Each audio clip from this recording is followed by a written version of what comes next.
Quero mostrar para vocês um pouco das perspectivas presente e futuro, falar um pouquinho de ações, fundos imobiliários, renda fixa, internacional e Bitcoin. Olá pessoal, meu nome é Rafael, falo do canal Ponto de Investimento. Peço para curtir e comentar o vídeo desde já, sem enrolação, bora lá.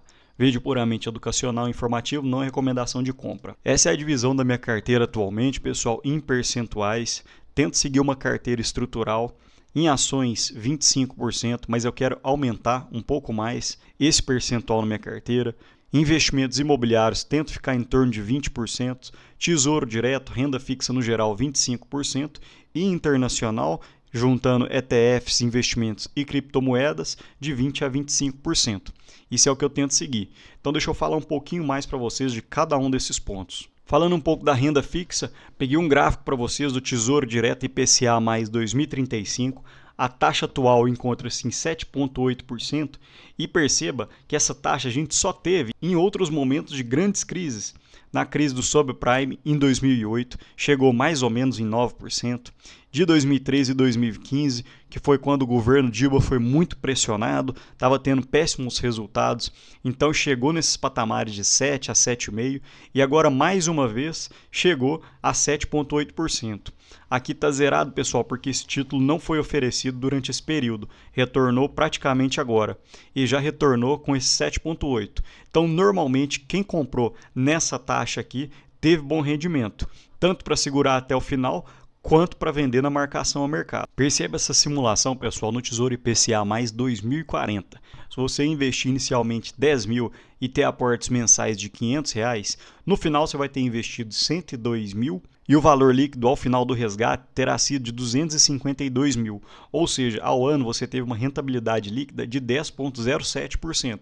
É muito interessante, né, pessoal? Na rentabilidade líquida você vai ter praticamente 0,85% ao mês, já tirando todos os custos e os impostos.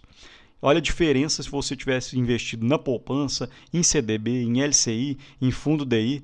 O Tesouro, nesse patamar, vai ter batido todos eles. Quero mostrar um exemplo para vocês, pessoal, que vocês podem ganhar no Tesouro, tanto carregando até o final, como na marcação ao mercado. Perceba nesse gráfico. Em azul é o preço que você pagaria pelo Tesouro IPCA+. Em vermelho é a curva de ganho do próprio Tesouro, se você carregar ele até o final. E essa é a taxa anual que você ganharia. Por exemplo, em meados de janeiro de 2017, o Tesouro IPCA+ estava dando inflação mais 5,5%. Depois, em novembro, desceu para quase 3,25%. Então vamos fazer um exemplo. Se você comprou em janeiro de 2017 esse título e carregar até setembro de 2022, em vermelho é a sua curva de ganho. Quanto que você vai estar ganhando nele carregando o título. Porém, perceba, pessoal, que esse título é sensível à variação na marcação ao mercado. Se você compra a boas taxas, iguais às que estamos hoje, e a taxa decai, igual aconteceu de 2018 para 2019, seria um bom momento para você vender. Porque perceba que nesse caso você tenha ganho um ágio de aproximadamente 30%. Então seria uma boa hora para você sair do título e vender ele, porque o preço unitário dele subiu de R$ 3.200 para quase R$ 4.800, R$ 5.000. Então você teria um ágio, o preço do título, ele é sensível à variação da taxa Selic no período. Falando um pouco de fundos imobiliários, olha esse gráfico aqui, pessoal, que é do IFIX versus a Selic. Em momentos que a taxa Selic desce, como aconteceu de 2017 até 2019, perceba no gráfico a taxa Selic descendo, fundos imobiliários sobem. Isso daqui é porque as pessoas saem da renda fixa e começam a procurar outros ativos que pagam bons dividendos, que estejam dando retornos maiores. Porém, quando a taxa Selic sobe, o pessoal fica com medo e prefere ficar na renda fixa, porque a renda fixa às vezes está pagando 1% ao mês, então eles não querem correr risco na renda variável, eles preferem ficar na renda fixa. Porém, pessoal, perceba que seriam bons momentos de compra. Se você comprou o IFIX em 2017, de 2018 até 2020, você teve uma porrada, uma grande alta. Perceba nesse próximo gráfico aqui, que é de 2011 até 2018. Em vermelho temos a taxa Selic e em azul os fundos imobiliários. Quando a taxa Selic teve uma grande queda de 2011 para 2012, os fundos imobiliários subiram bastante. De 2012 até meados de 2015, 2016, a taxa Selic voltou a altos patamares.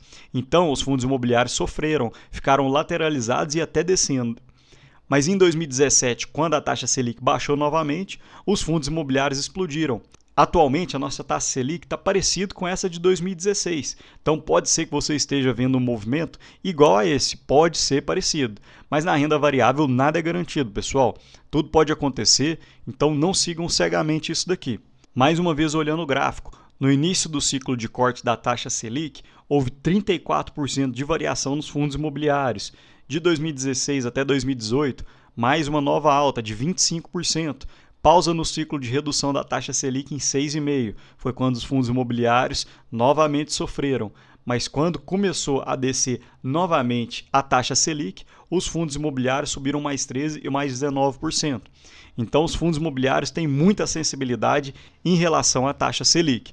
Esse pode ser um bom ponto de compra. Agora, falando de ações, por mais que a gente tenha visto um movimento de subida nas últimas semanas, até no último mês, a média do preço sobre lucro da Bolsa Brasileira é de 10,94 e o nosso PL atual encontra-se em 9,47.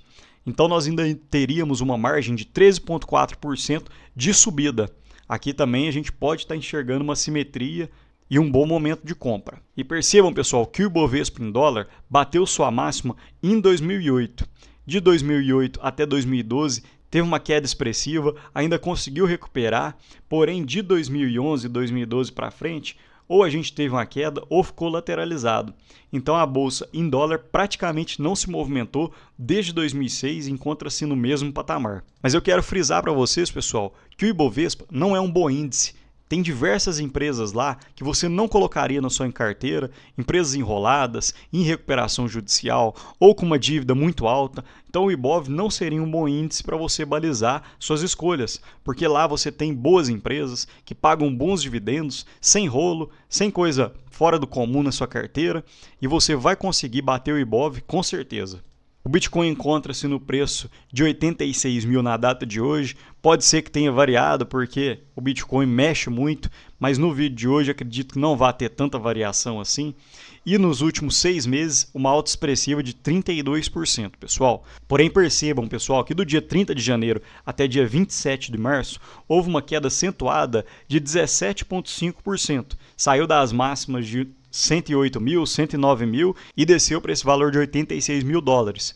Vejam os indicadores. O índice de medo e ganância, que eu sempre gosto de mostrar para vocês, encontra-se em medo, o valor de 33. E observem no gráfico.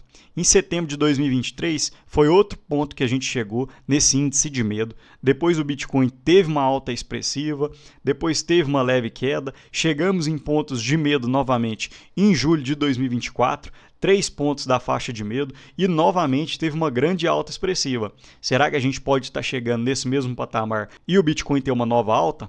Vamos esperar para ver.